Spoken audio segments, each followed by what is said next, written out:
O sexto filme de Premonição finalmente chegou aos cinemas. E, se você acha que já viu de tudo nessa franquia, é melhor se preparar, porque esse filme não só responde perguntas antigas, como também levanta novas teorias e muda tudo o que a gente achava que sabia sobre como a morte funciona nesse universo. Hoje a gente vai destrinchar tudo o que Premonição 6, Laços de Sangue adicionou à mitologia da franquia. Então fica até o final, porque tem plot twist, tem teoria e tem uma das mortes mais insanas de toda a saga. E claro, antes da gente começar, já se inscreve no canal e deixa o like, porque aqui você sempre fica por dentro de tudo do mundo do terror. Vamos direto ao ponto. O desastre inicial. Quem conhece Premonição sabe, nenhum filme começa sem uma tragédia absurda, e esse não é diferente. A proposta é sempre a mesma: criar uma situação tão específica e tão desconfortável que você sai do cinema com um novo trauma desbloqueado. Logo de cara, somos apresentados a uma estrutura gigantesca dos anos 60, algo que mistura tecnologia, arquitetura futurista e, claro, aquele toque desconfortável de perigo iminente. Imagine um prédio inteiro cercado por vidro, piso de vidro, teto de vidro, paredes de vidro, tudo brilhando, tudo parecendo impecavelmente seguro, até que não está mais.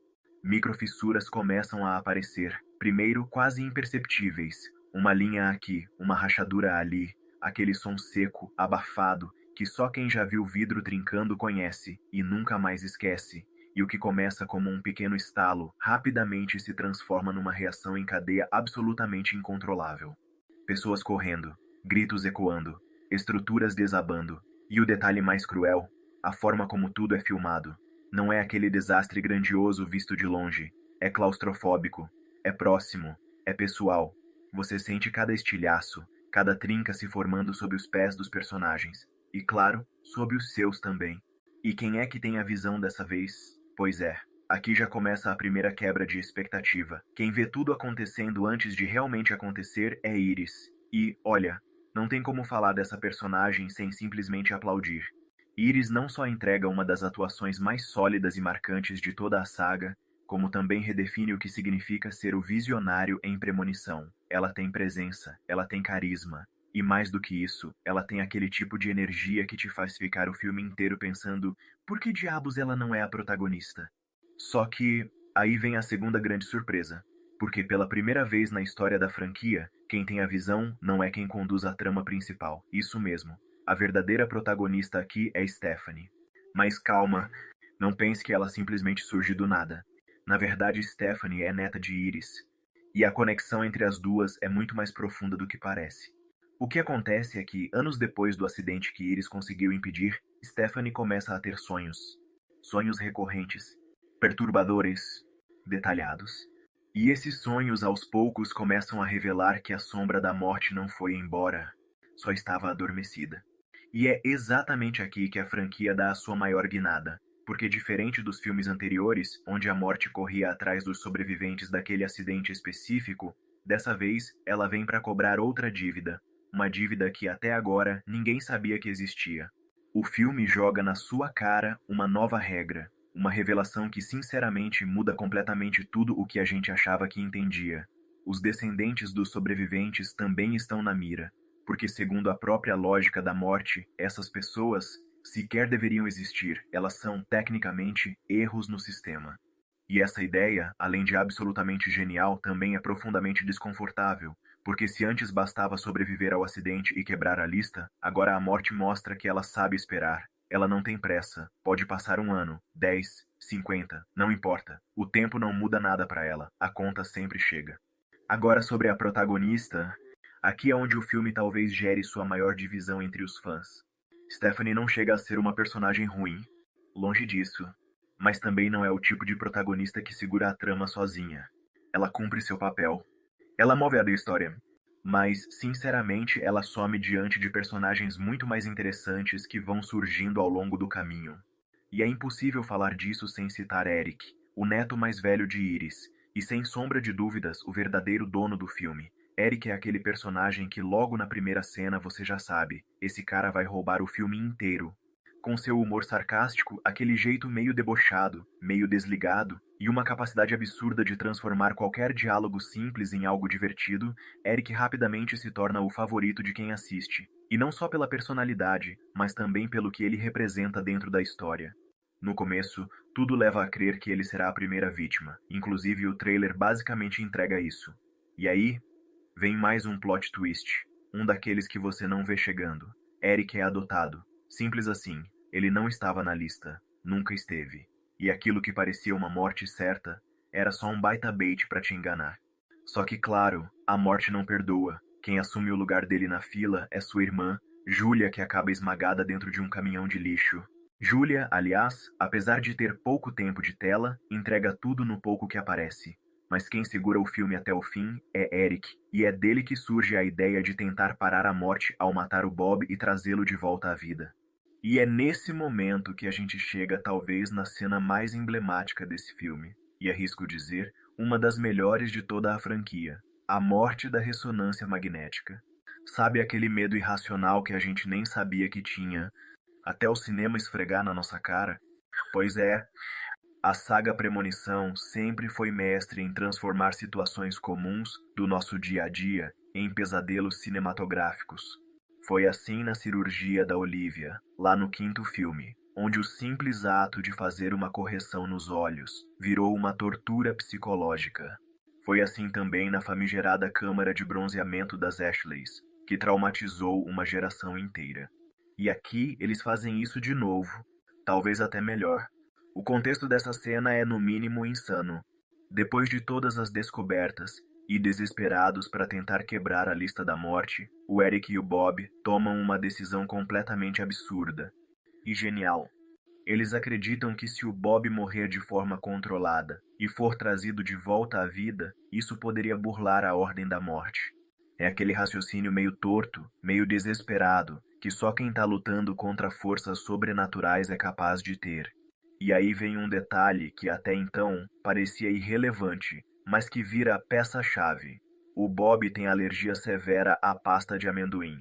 O plano? Fazer ele ter uma reação anafilática, morrer, e logo em seguida aplicar uma injeção de epinefrina para trazê-lo de volta. Simples na teoria, desastroso na prática. Só que tem uma coisa que ninguém contava: a morte não é burra, e mais uma vez ela prova que sempre está 3 passos à frente.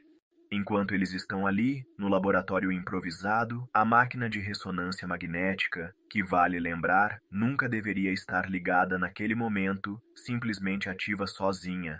E se você já viu qualquer vídeo na internet sobre como funciona uma ressonância, você sabe, aquilo é basicamente um ímã gigante, capaz de puxar qualquer objeto de metal que estiver por perto. E é aí que tudo desanda.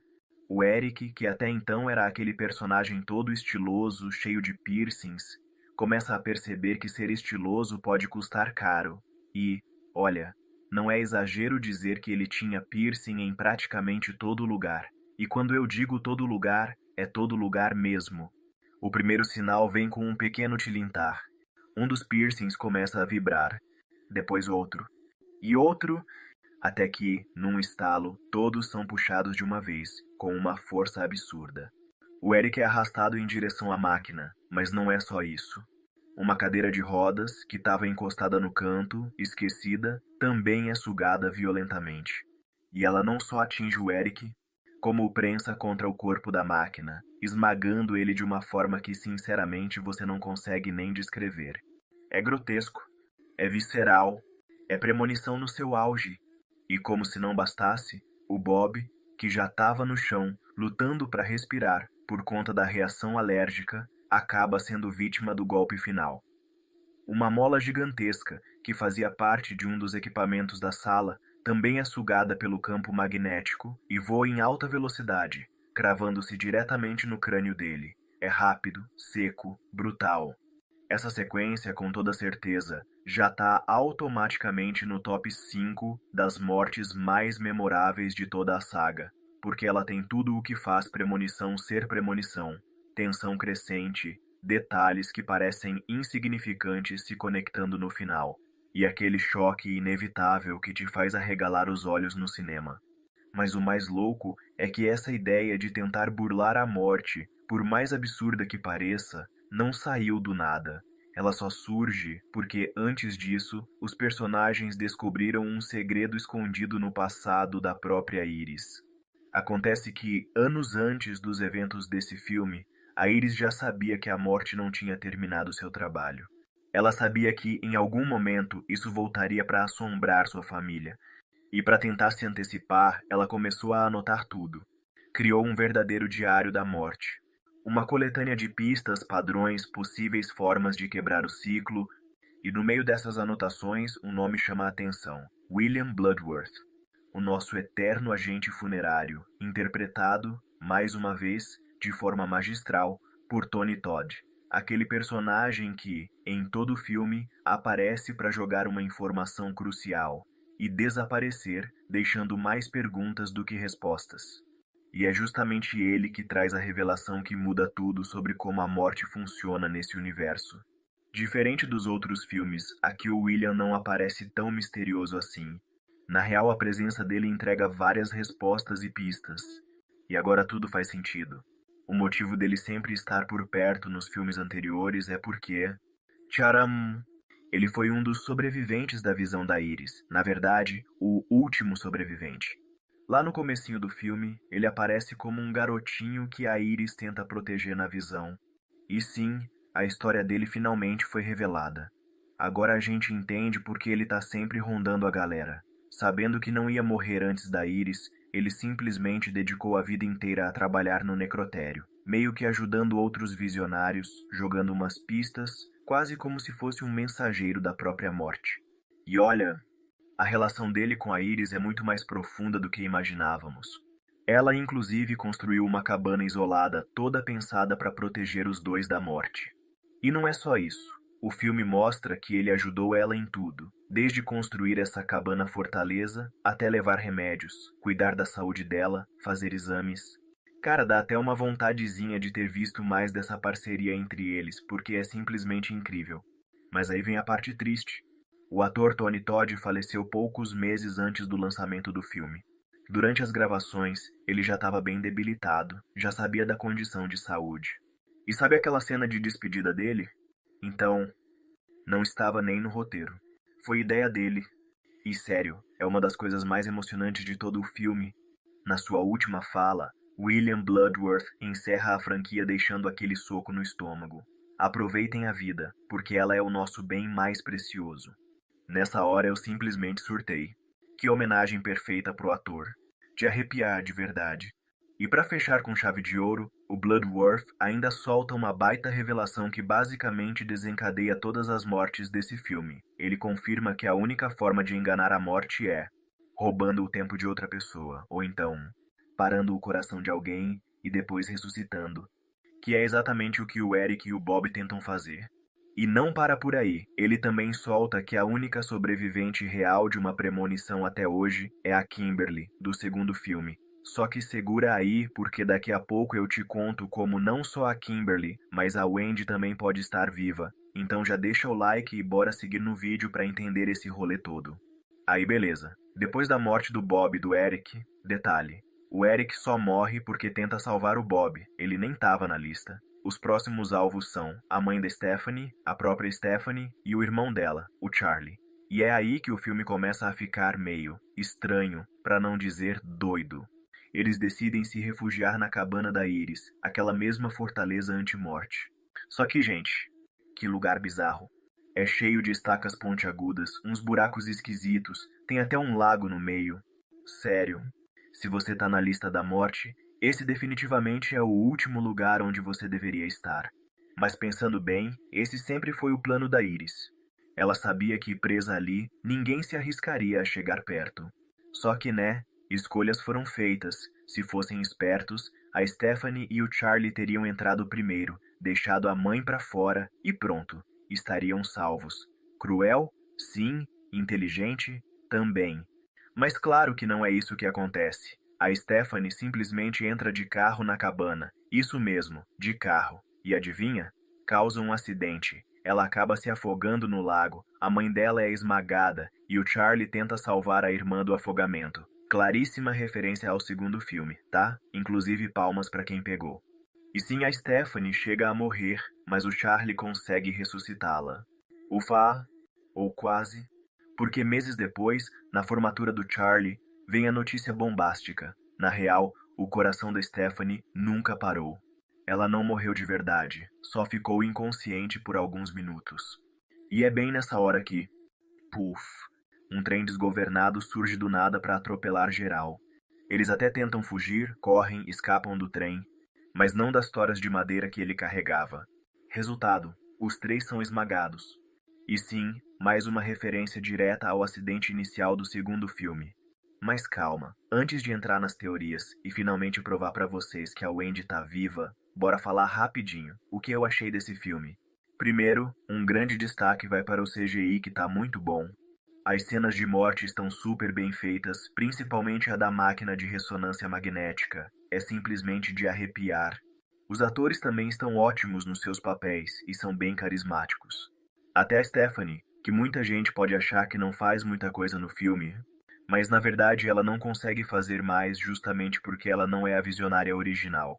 Tudo que ela tem nas mãos é o livro da Iris, e é isso que ela usa para tentar desvendar as pistas e salvar a própria família.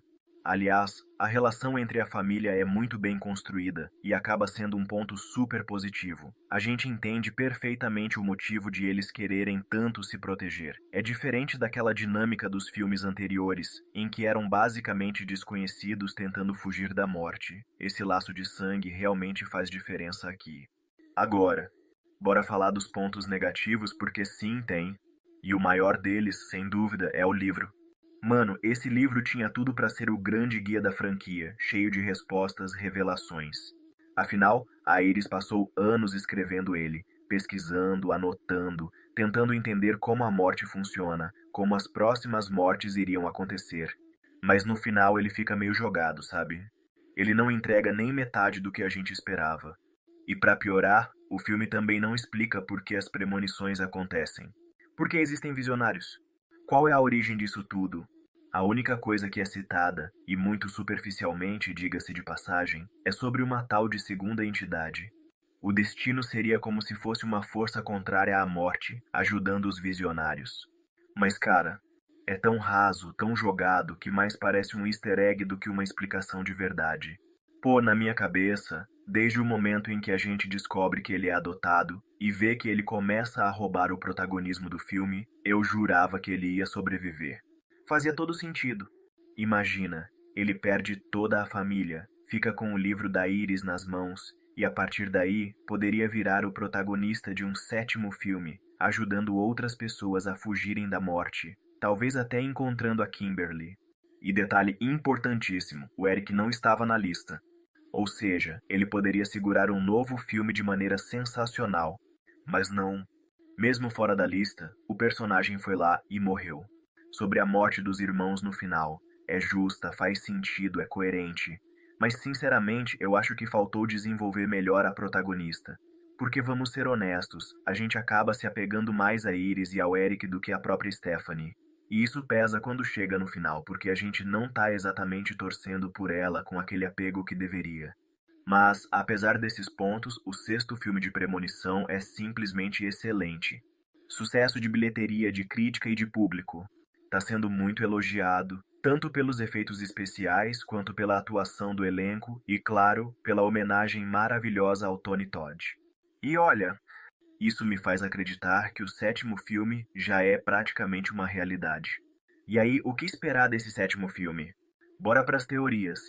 A primeira teoria é que todos os 5 visionários que conhecemos estão, na verdade, conectados à visionária original, a Iris.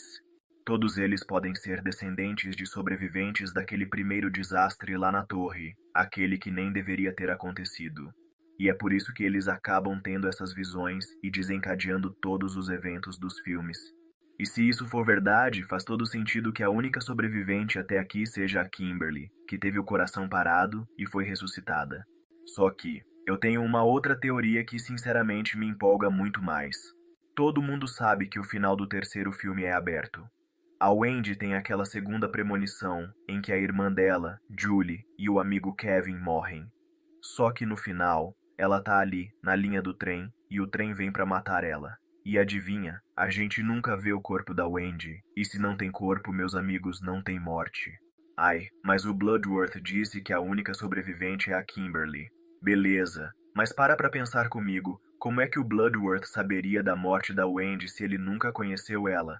Bora olhar para a linha do tempo. O Bloodworth aparece no primeiro e no segundo filme, então faz sentido ele saber quem tá vivo e quem morreu ali. No terceiro ele não aparece. Ele só faz uma voz, que é a voz do demônio da montanha-russa, mas são personagens completamente diferentes. O Bloodworth é uma coisa, o demônio é outra. No quarto filme nem sinal dele. E o quinto a gente sabe que acontece antes do primeiro e do segundo. Então, na real, ele só aparece fisicamente no 5, no um e no 2. Ou seja, ele nunca cruzou o caminho com a Wendy para saber se ela estava viva ou morta. Isso abre uma brecha gigante para a teoria de que sim, a Wendy pode estar viva, assim como a Kimberly. E sinceramente, eu quero muito acreditar nisso. E você, acha que a visionária da montanha-russa ainda tá viva? E me conta aí, qual é o seu filme favorito da franquia Premonição? Escreve aí nos comentários porque eu quero muito saber. E quem sabe, no sétimo filme a gente não vê não só a Kimberly, mas também a Wendy voltando, hein? Por hoje é isso, galera. Se curtiu, deixa aquele like, compartilha, comenta aí e se puder, dá uma ripada no vídeo que isso me ajuda demais. Eu volto na próxima e até lá.